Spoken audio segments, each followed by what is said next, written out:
అమ్మలక్కలు అన్న నడిపి బిడ్డ గురించి వీడియో చేయమంటే నాకు ఏడుపు వచ్చింది. వాళ్ళ గురించి చెప్పాలంటే ఫస్ట్ ఆఫ్ ఆల్ అన్న వాళ్ళకి ఇంకా ఎంత పెయిన్ ఉంటుంది తెలుసా. అక్క పెళ్లి కోసం తండ్రి ఎంతో కష్టపడతాడు, పెళ్లి చేస్తాడు.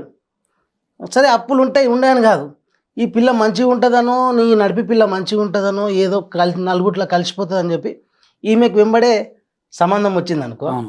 ఇక ఈమెకి బిడ్డ నా దగ్గర ఉన్నంతలా చేస్తా బిడ్డ, మొన్ననే అక్క పెళ్లి చేసినా చూసినావు కదా, ఇక ఏదో ఇక వాళ్ళు నేను ఇష్టపడుతున్నారు, మంచి సంబంధం వచ్చింది ఏమనుకోకంటారు.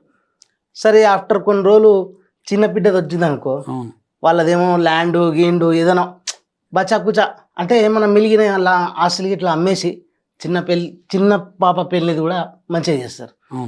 ఈ నడిపామె అంటది పోయి, బాపు అక్కకి అట్లా ఇచ్చినావు, అక్కకు బాగానే ఇచ్చి పెళ్లి చేసినావు, చెల్లెకి కూడా ఇంచుమించు బాగానే ఇచ్చినావు, నేనేం చేసినా బాపు, నా దగ్గరకు వచ్చేసరికి అర్థం చేసుకో అంటే నన్ను నా తల్లిదండ్రులు ఏం అర్థం చేసుకుంటారు బాపు, నాకు అత్తగారింట్లో నాకేంది.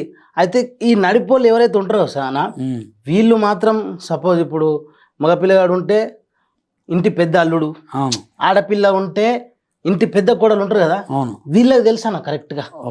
వీళ్ళు పెద్దోళ్ళని ఎట్లా ఎందుకంటే పెద్దరికం కోసం బాధపడి వాళ్ళని ఎవరు పట్టించుకోక ఎంత బాధపడ్డారో, ఆ మర్యాద పెద్ద కోడలు పెద్ద అల్లుడు అయినప్పుడు అందరినీ బ్యాలెన్స్ చేస్తారు వాళ్ళు.